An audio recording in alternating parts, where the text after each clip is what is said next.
Apreciados oyentes, muy buenos días. Esto es Reflexiones Matinales, Llave de David. Gozosos una mañana más, de estar juntos compartiendo la palabra de nuestro Padre Eterno. Y listos para estudiar. Oremos a nuestro Padre Celestial. Que su amado Hijo nos llene de su sabiduría, de su entendimiento y comprensión. Para el mensaje de hoy que se titula Jacob pelea hasta rayar el alba. El texto bíblico lo encontramos en el libro de Génesis, capítulo 32, versos 25 y 26 que dicen: Y cuando el varón vio que no podía con él, tocó en el sitio del encaje de su muslo, y se descoyuntó el muslo de Jacob mientras con él luchaba, y dijo: Déjame, porque raya el alba. Y Jacob le respondió: No te dejaré, si no me bendices.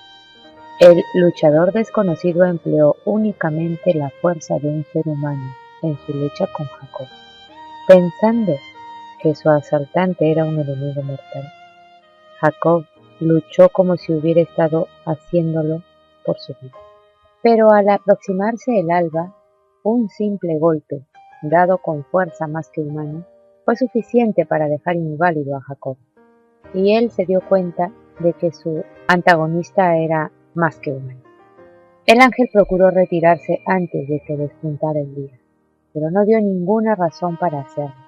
Los comentadores han sugerido un deseo de su parte, ya fuera de impedir que otros contemplaran la escena o quizá para evitar que Jacob lo viera. El golpe que lo dejó inválido y la voz divina habían convencido a Jacob de que aquel, con quien había luchado durante horas, era un mensajero del cielo. Habiendo procurado desesperadamente por varias horas la ayuda divina, Jacob sentía que no podía permitirle que se fuera sin primero recibir la seguridad del perdón y la protección que anhelaba. Esto pidió como una dádiva completa, comprendiendo que no tenía nada que ofrecer a cambio. No propuso una transacción, suplicó porque su situación era sencillamente desesperada. La ayuda que necesitaba solo podía provenir de Yahweh. Por primera vez en su vida comprendió que sus propios recursos eran ilimitados. Desde su nacimiento, cuando había tomado a su hermano por el talón, hasta sus últimos años en Harán, cuando había sido más astuto que su tío Labán. Jacob había enfocado la solución de los problemas de la vida mediante métodos cuestionables de su propia iniciativa. Ahora era un hombre cambiado. Si bien en lo pasado había confiado en su propia sabiduría y fuerza, ahora había aprendido a confiar completamente en Yahweh. En la crisis suprema de su vida, se apartó para orar. Le dominaba un solo propósito: buscar la transformación de su carácter. Era una región solitaria y montañosa, madriguera de fieras y escondite de salteadores y asesinos. Jacob, solo e indefenso, se inclinó a tierra profundamente acongojado. Con vehementes exclamaciones y lágrimas oró delante del Altísimo.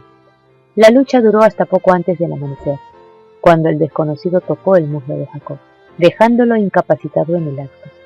Entonces reconoció el patriarca el carácter de su adversario. Comprendió que había luchado con un mensajero celestial, y por eso sus esfuerzos casi sobrehumanos no habían obtenido la victoria. Era el Mesías, el ángel del pacto, el que se había revelado a Jacob. El patriarca estaba imposibilitado y sufría el dolor más agudo, pero no aflojó su asidero. El ángel trató de librarse de él y le exhortó: Déjame que raye el alba. Pero Jacob contestó: No te dejaré si no me bendices.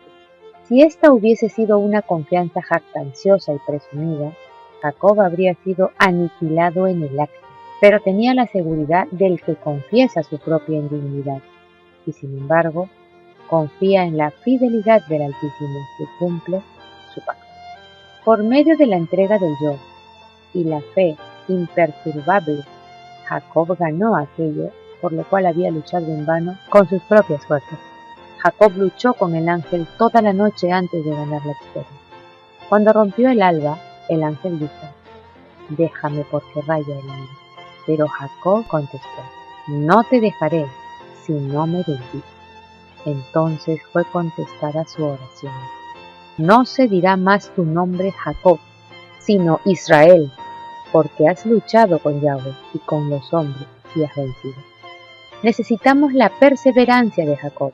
Una fe como esta es la que necesitamos.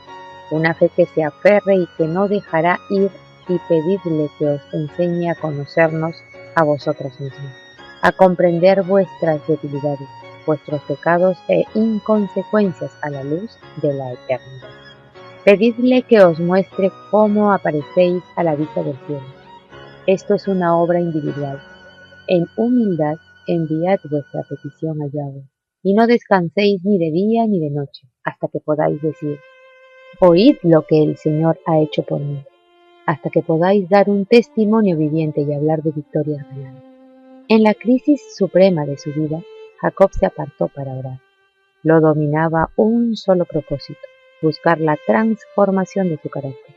Jacob alegó con espíritu determinado: no te dejaré si no me bendices. Este espíritu de persistencia fue inspirado por aquel con quien luchaba el patriarca. Fue él también quien le dio la victoria y cambió su nombre, Jacob, por el de Israel, diciendo: porque has luchado con Yahweh y con los hombres y has vencido. Por medio de la entrega del yo y la fe imperturbable, Jacob ganó aquello por lo cual había luchado en vano con sus propias fuerzas. Esa noche Jacob, el mimado de su madre, experimentó el nuevo nacimiento y llegó a ser un hijo de Dios. En su desánimo consideró como lo más precioso la luz que recibió, y la dura piedra sobre la cual descansaba su cabeza era la más deseable de todas sobre las que se había refugiado. Efectivamente y de verdad Jacob recibió la bendición. Apreciados oyentes, que Yahweh nos bendiga. Hasta mañana.